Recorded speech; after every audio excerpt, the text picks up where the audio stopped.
Terima kasih kepada Timbalan Speaker kerana memberi peluang kepada saya untuk membahaskan titah diraja pada petang ini. Saya akan sentuh perkara-perkara yang melibatkan moral veteran Angkatan Tentera Malaysia. Perkara pertama, sudah lebih setahun sejak Parlimen ke-15 ini dibuka dan bersidang dari penggal pertama hingga penggal kedua, saya telah membawa isu pelarasan pencen ATM yang bersara sebelum 1 Januari 2013. Malamnya, isu ini tidak diselesaikan oleh Kementerian Pertahanan dan Kerajaan kerana alasannya terdapat kes mahkamah oleh Pertubuhan Suara Patriotik Rakyat Malaysia ataupun PSPRM.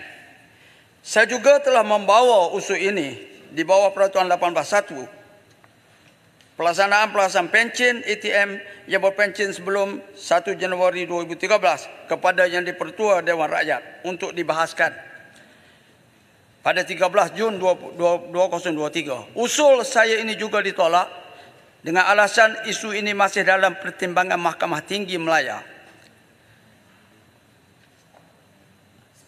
Tahniah saya ucapkan kepada Pertubuhan Suara Patriotik Malaysia yang dipimpin oleh Mio Rosidi. Kerana pada 5 Februari 2024, Mahkamah Tinggi telah membuat keputusan di Mahkamah Tinggi Kuala Lumpur menyatakan seperti berikut. Majlis Angkatan Tentera telah gagal melaksanakan tugas dan tanggungjawab sebagaimana yang diperuntukkan dalam Perlembagaan Persekutuan. Majlis Angkatan Tentera juga hendaklah melaksanakan hak pelarasan pencen veteran bersara sebelum 1 Januari 2013 serupa dengan veteran yang bersara selepas 1 Januari 2013 dan tidak adil membezakan pencen mereka sedemikian. Perkara 147 Perlembagaan Persekutuan memberi jaminan pencen kepada tentera yang telah berkhidmat untuk negara. Kegagalan menyelaras pencen veteran Angkatan Tentera adalah satu keengkaran kepada Perlembagaan Persekutuan. Jadi isu pelarasan pencen veteran Angkatan Tentera yang bersara sebelum 1 Januari 2013 ini telah melibatkan seramai 78,546 orang veteran. Mungkin sekarang dah berkurangan kerana mereka-mereka ni dah tua-tua semua. Banyak dia mati. Jumlah pencen mereka yang bersara sebelum 1 Januari 2013 jauh lebih rendah berbanding dengan pencen veteran yang bersara selepas 1 Januari 2013. Perkara ini terjadi kerana pihak berwajib, maksud saya ni MINDEF, Kementerian Pertahanan, tidak melakukan pelarasan pencen setiap kali ada kenaikan gaji sebagaimana termaktub dalam Perlembagaan Persekutuan dan juga Akta Angkatan Tentera 1972. Sudah lebih 10 tahun mereka menunggu Kementerian Pertahanan melaksanakan kenaikan pencen mereka. Tetapi malamnya, setakat ini Kementerian Pertahanan tidak pernah berusaha untuk melaksanakannya walaupun seramai 98% pesara adalah daripada golongan B40. Apabila ditanya kepada Menteri Pertahanan, jawapannya hampir sama. Semua Menteri Pertahanan cakap macam itu. Akan dibincang, akan dikaji.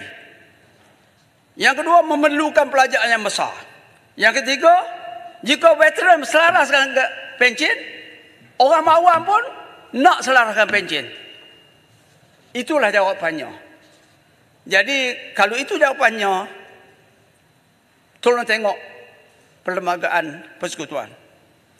Pada bulan Oktober 2023, Menteri Pertahanan, maksud saya last perbincangan kita di Dewan ni, saya ada bertanya kepada Menteri Pertahanan, bawa ke tidak isu pelarasan pencen ini ke Kabinet?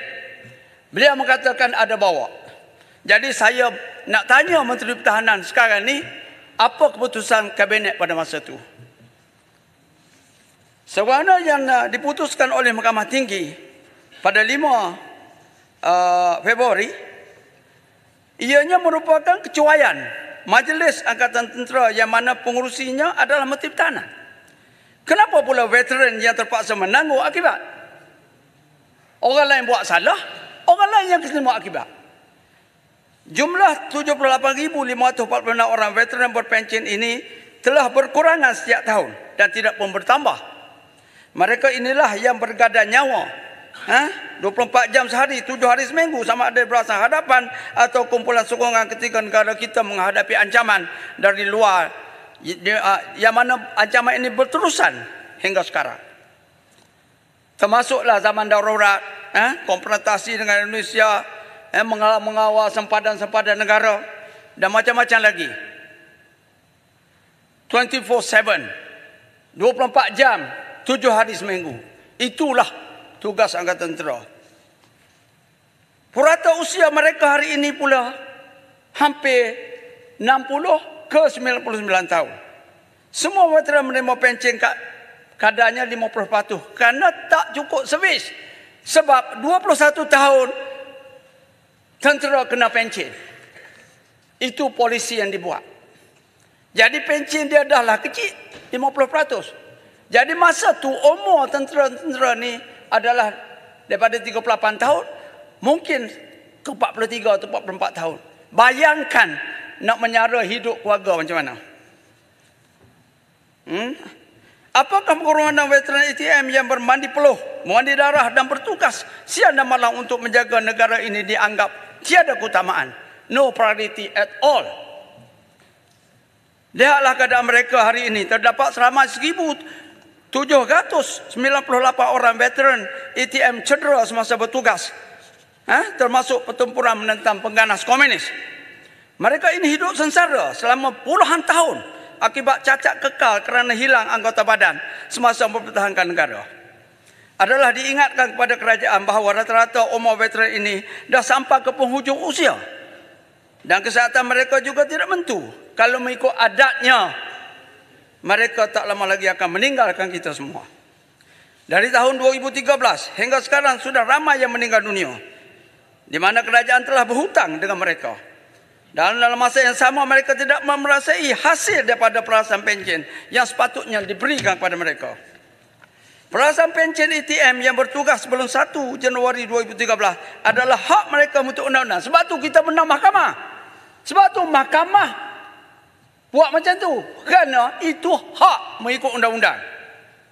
Jadi saya ingin di sini saya nak maklumkan sikitlah. Okey, ada seorang tu berpangkat sarjan. Dia ni Chinese daripada utara. Bayangkan pencen dia sekarang ni hanyalah RM1,198. Sekarang ni dia umur 85 tahun.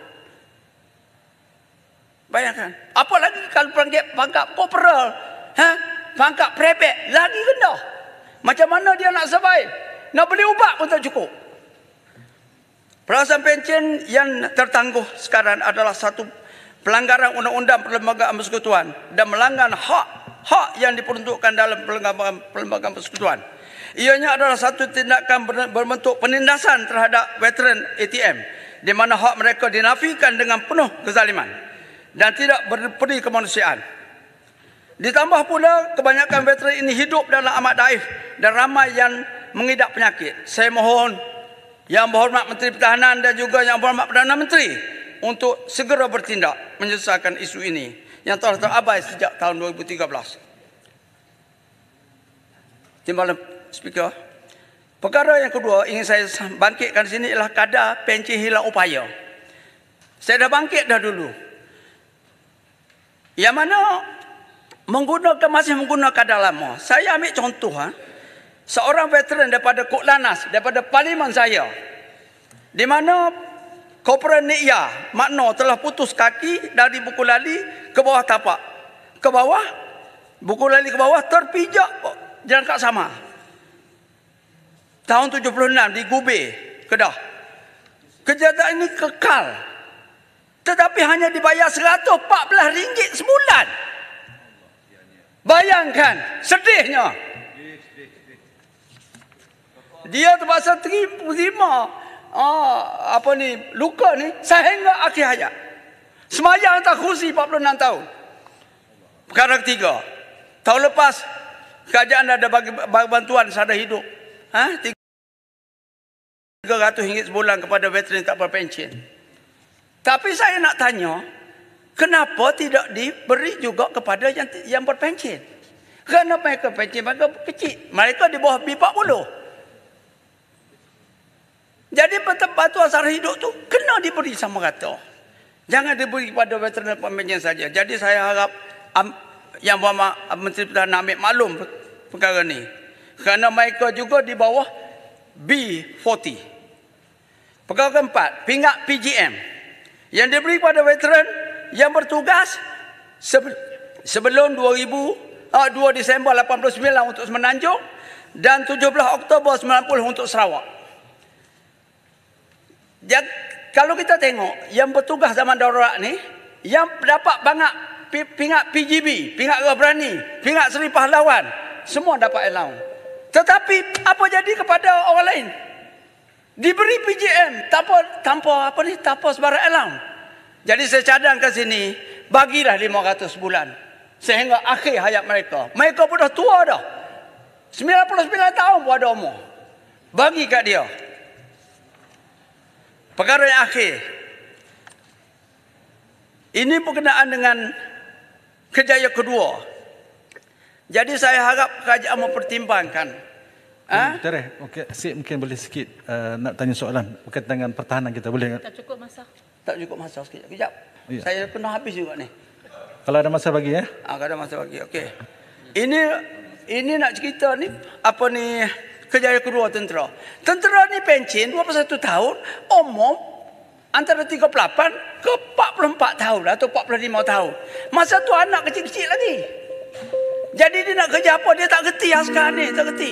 Jadi saya mohonlah kerajaan berilah prioriti pada askar untuk bekerja di bidang-bidang yang ada penguatkuasa. Contoh kita kata Dewan Bandaraya atau PBT ke, bagi prioriti kepada mereka.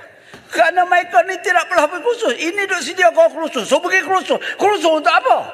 Dia nak bekerja. Dia nak sara anak-anak dia. Bagi dia kerja. Akhir kata saya gulung. Saya mewakili veteran Angkatan Tentera, mohon Yang Berhormat Menteri Pertahanan dan Yang Berhormat Perdana Menteri agar menyelesaikan hutang kerajaan kepada veteran yang berpension sebelum 1 Januari 2013 dengan segera. Ingatlah jasa veteran ini yang teramat besar kepada agama, bangsa dan negara. Sekian.